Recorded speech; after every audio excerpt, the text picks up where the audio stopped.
Hey, I wanted to go over a few things about cast iron that you probably don't know. Um, there are a lot of tips and tricks that I give a lot of people about how to find that cast iron that is not compromised. And what I mean by compromised is cracked. Um, you can cook with the cast iron skillet that has a crack in it, but I say use it very sparingly. It depends on the severity of the crack. But I want to show you a a trick about how to find cast iron that's cracked versus cast iron that is not cracked. In this case, this cast iron is not cracked, and I can show you and prove to you by the way that it sounds. You hold it on the palm of your hand, like so.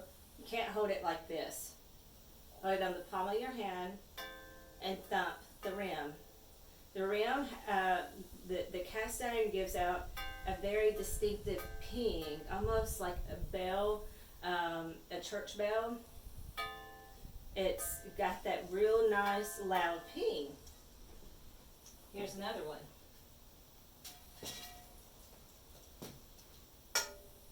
Thud. You don't want the ones that have thuds. Thuds indicate cracks. However, this will only work maybe 80% of the time. I've been fooled before when I've gotten a cast iron skillet and it had carbon build up around it, and carbon is the burnt oil that builds up on the sides. And sometimes those things can get in the crack, and when you thump it, it gives out a ping. And I probably had that happen twice, and I learned. But you also need to look on the side of the cast iron skillet in a light surface and a well lit surface. You can see right there, there is a crack that extends from the rim. It's a through and through. It goes from the rim to the surface of the cast iron.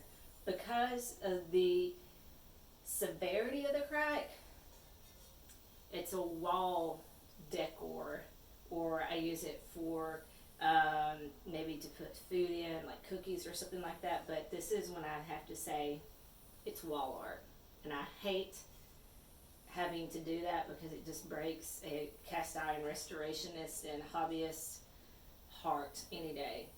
But this is my tip for you for when you go to yard sales, to antique stores, or estate sales.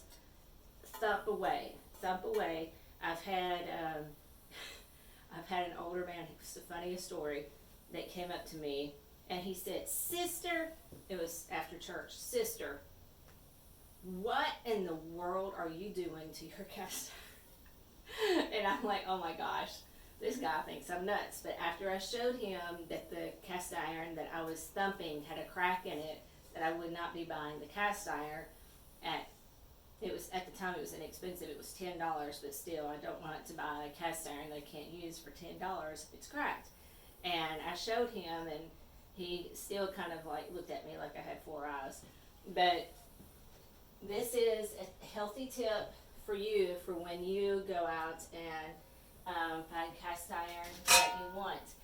Also, check me out on Facebook at Old Time Cast Iron Restoration, and I have all types of useful tips, history, recipes, and just random stuff to make you feel good. But I hope that you have a great day, and I will see you later. Check out my link at Facebook at Old Time Cast Iron Restoration, and you can also see me on Instagram. I also have a blogger, and you can find that on Facebook. Have a great day.